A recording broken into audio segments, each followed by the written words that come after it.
ये जो है कैंसर का एक एडवांस केस है।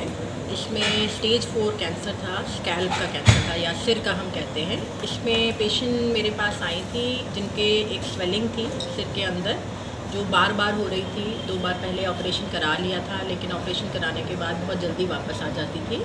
तो उनको उस टाइम ये जानकारी नहीं थी कि कैंसर है या नहीं है, किस तरह का कैंसर है। तो जब वो मेरे पास आई तो हमने पूरा उनके सारे टेस्ट करवाए, उसमें पता चला कि कैंसर की बीमारी है।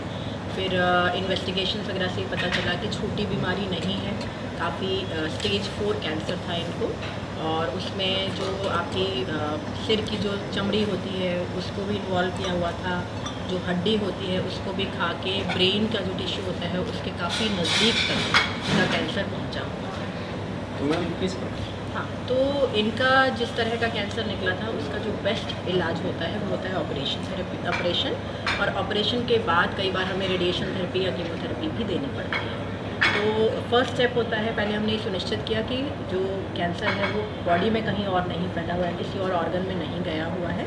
तो ये ऑपरेशन के लायक कैंसर था।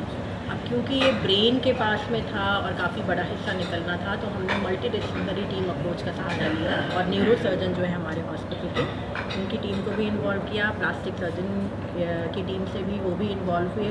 उन सब ने मिलके पहले इनको पूरा देखा और उसके बाद हमने प्लान बनाया और फिर हमने इनकी सर्जरी की। तो कितने सर्जरी क्योंकि लंबी थी, पहले मैंने कैंसर को निकाला, उसके बाद क्योंकि इनका ब्रेन के काफ़ी पास में था, न्यूरो सर्जन भी आए और फिर हमने रिकन्स्ट्रक्ट किया। तो करीब 6 से 7 घंटे इनकी सर्जरी चली थी। मैडम तो नहीं है सर, हालांकि स्कैल्प कैंसर जो है वो बहुत कॉमन नहीं है। जैसे हमारी कंट्री में अगर हम देखें तो हमारा मुंह के कैंसर सबसे ज़्यादा कॉमन कैंसर रहते हैं, उस या लेडीज़ में आपके ब्रेस्ट कैंसर या सर्वाइकल कैंसर हो गए।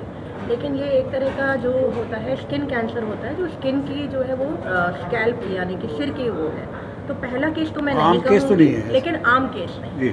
डॉक्टर साहब आप हाँ, तो ऑपरेशन के बाद में जिस तरह की इनकी हिस्टोलॉजी आई थी उसमें कीमोथेरेपी का बहुत ज़्यादा रोल नहीं है। देखिए कैंसर का क्या होता है कि एक तरह का कैंसर जो नहीं होता है, बहुत सारे टाइप के कैंसर रहते हैं।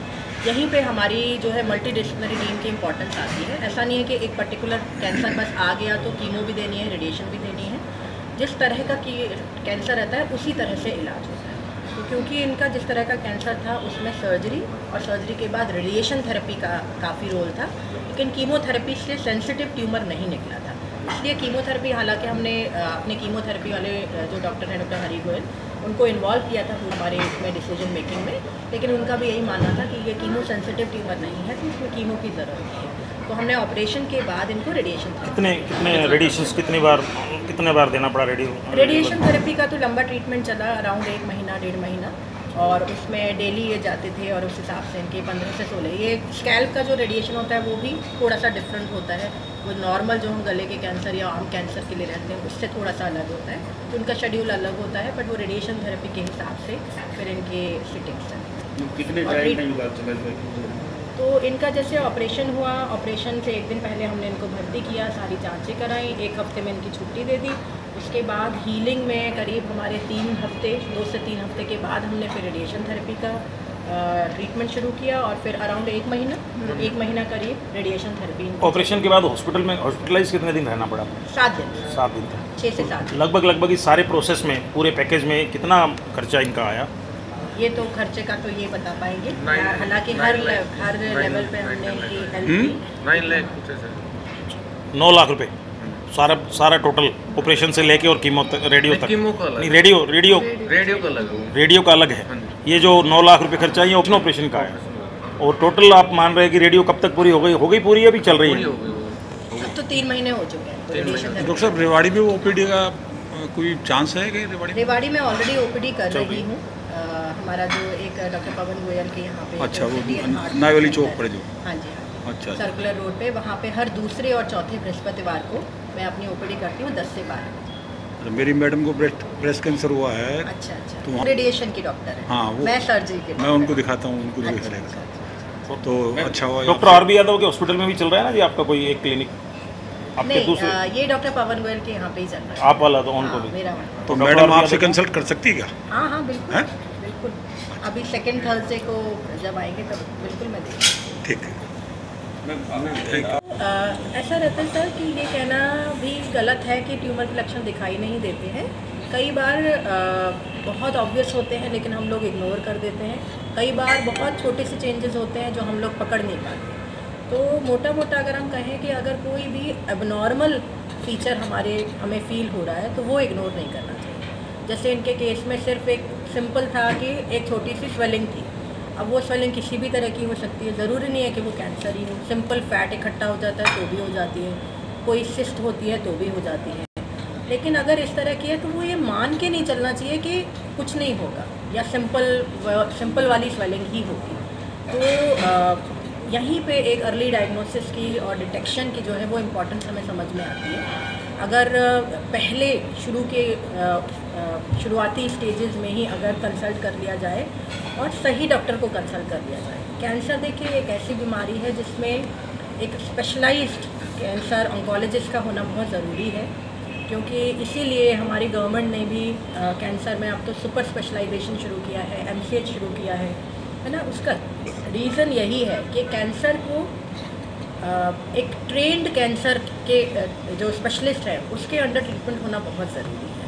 तो कई बार ऐसा भी हो जाता है कि पेशेंट कई बार लेट पहुंचते हैं, इस वजह से वो एडवांस हो जाता है। कई बार पेशेंट टाइम पे पहुंच जाते हैं लेकिन सही जगह नहीं पहुंच पाते, उस वजह से भी फोर्थ स्टेज तो सीरियस स्टेज क्रिटिकल। वैसे तो डॉक्टर साहब सुनने में आता है कि 4 था। हाँ 4-1 था। तो कहते हैं कई बार 4-2 पे तो क्यूरेबल नहीं हो पाता है। तो बहुत अच्छा सवाल है सर। ये इसके माध्यम से मैं ये भी मैसेज देना चाहूँगी कि स्टेज 4 यस सुनने में बहुत लगता है कि हाँ भाई अब ये तो आखिरी स्टेज है, इस तरह से हिम्मत नहीं हारनी चाहिए। 4 स्टेज में भी जैसा आपने कहा 3 स्टेजेस होती हैं मैक्सिमम कैंसर्स के लिए, किसी किसी का अलग स्टेजिंग रहती है। जो पहले वाली स्टेज होती है उसमें फिर भी क्योर के अच्छे चांसेस होते हैं अगर सही ट्रीटमेंट दिया जाए और कंप्लीट ट्रीटमेंट दिया जाए। उसके जो दूसरी वाली स्टेज होती है वो बॉर्डर लाइन एडवांस होती है, यानी कि किसी में कभी कभी हम कीमोथेरेपी देके उसको श्रिंक करने की कोशिश करते हैं या हम सर्जरी कर सकते हैं। उसमें ये रिस्क है कि हो सकता है हमें ड्यूरिंग सर्जरी वापस भी बैकआउट करना पड़े। लेकिन जो 4th की जो तीसरी स्टेज होती है वो यूजुअली हम तब डिक्लेयर करते हैं जब बॉडी में कहीं पे फैल गई होती है। उसमें बहुत ही कम चांस होते हैं कि हम पूरा उसको निकाल सकते हैं, इसलिए वो उसमें ऑपरेशन यूजुअली काम नहीं करता है। लेकिन उसमें भी कुछ ऐसे कैंसर्स रहते हैं जो कि बॉडी में फैल जाते हैं फिर भी काम करते हैं, जैसे थायराइड एक ऐसा कैंसर है जो लंग में चला भी जाता है तो भी उसका इलाज पहले ऑपरेशन होता है, उसके बाद रेडियोएक्टिव आयोडीन थेरेपी देते हैं और वो पूरा का पूरा चाहे लंग में गया हो, लिवर में गया हो, बोन में गया हो, वो बहुत सारे पेशेंट्स में कम्प्लीटली क्योर हो सकता है। इसी तरह मैडम ऑपरेबल होती है। तो ऑपरेबल में अगेन हमें सर वो देखना पड़ता है कि एक होती है चीज़ के ऑपरेबल यानी कि सर्जरी हो सकती है या नहीं हो सकती। एक सिचुएशन होती है कि क्या हम सर्जरी करना ही करना है, क्योंकि कुछ सिचुएशंस ऐसी होती हैं जिसमें बिना सर्जरी किए कीमोथेरेपी और रेडिएशन थेरेपी दिए भी अच्छा रिस्पॉन्स आता है। तो कई बार ऐसी स्टेजेस में हम लोग फिर ऑपरेशन को ना अपना के फिर हम कीमो रेडिएशन थेरेपी की तरफ जाते हैं। लेकिन मैम उसको फिर रेकरेंस कहते हैं, यानी कि जो ऑपरेशन कह लो या कीमो या कोई भी थेरेपी कर लीजिए तो उसमें कैंसर के वापस आने का चांस थोड़ा सा रहता है, चाहे वो स्टेज 1 हो, 2 हो, 3 हो या वैसे तो मुझे कोई प्रॉब्लम नहीं थी शरीर में, तो कोई दिक्कत नहीं, पर छोटी सी गांठ दिख रही थी बाहर, तो हमने रेवाड़ी करवाया था 2 बार। वो बोले कि चमड़ी की कोई गांठ है निकल जाएगी, तो उसने निकाल दी, फिर हो गई थी वो दोबारा। फिर हम गए थे मैडम के पास दिल्ली, तब इन्होंने बताया, फिर हमें पता चला, फिर उन्होंने सर्जरी। तो आपको बस जब तक मैं हॉस्पिटल में थी तब आई, तब ठीक ही होके आई थी। वैसे अक्सर इस बीमारी लेती तो ज़्यादा हो जाती, तो मैंने सोचा कि जो होगा देखा जाएगा। बस अब आप बिल्कुल ठीक है। हाँ। कितना महीने हो गए आपको ऑपरेशन का? अक्टूबर को करवाया था, 6 महीने हो गए। 6 महीने हो गए। और रेडियो आपकी कब खत्म हुई है? 3 महीने पहले। 3 महीने से बिल्कुल ठीक है। हाँ। सब काम नॉर्मल कर पा रहे हैं? घर का सारा काम करती हूँ। अच्छा, अब डॉक्टर साहब ने आपको बार बार जैसे एक बार कि वो चीज़ें दोबारा ना हो, अब होगा वो टेस्ट बोला है मैंने। अभी बोला है। हाँ। तो आप हॉस्पिटल के लिए क्या कहेंगे?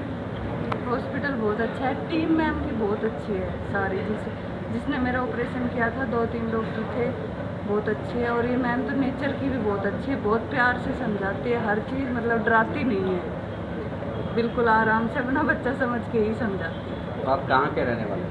मैं घुरावड़ा, ससुराल है मेरा घुरावड़ा। और नाम क्या आपका? नीतू। आप हाउसवाइफ ही हैं या कुछ हाँ, करते हैं? हाउसवाइफ। ठीक।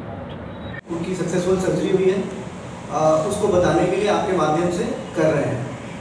डॉक्टर है नेक सर्जरीज की, वो आपको बताएंगे इस पेशेंट के बारे में कि उनको क्या कठिनाइयाँ होंगी। नहीं बाइट बाद में हो जाएगी, बाद में कर लेंगे जी। तो आज हमारे साथ है एक बहुत ही हिम्मत वाली लड़की है, जो था लेकिन वो बार बार वापस आ जाती थी।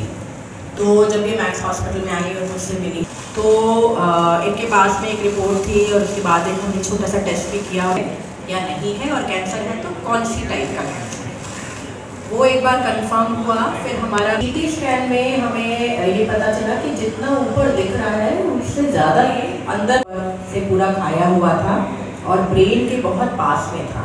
एक छोटी सी झिल्ली वो सेपरेट करती है, उसके ऊपर काफ़ी बैठा हुआ था। तो ये जो है एक एनर्जी रिजल्ट के लिए तो सब जान ही जाती मार्टिन GR एकेडमी ना। अभी मिलिट्री स्कूल का रिजल्ट आया तो हमारे 16 बच्चे पास हुए हैं और बहुत अच्छे मार्क्स वाले भी, जैसे सृष्टि 140 है, विहान गुप्ता 139, कुणाल ठाकुर 140, ऐसे अच्छे मार्क्स से पास हुए बच्चे। 5 मिलिट्री स्कूल है, 5 मिलिट्री स्कूल में हमारे बच्चे पढ़ रहे हैं।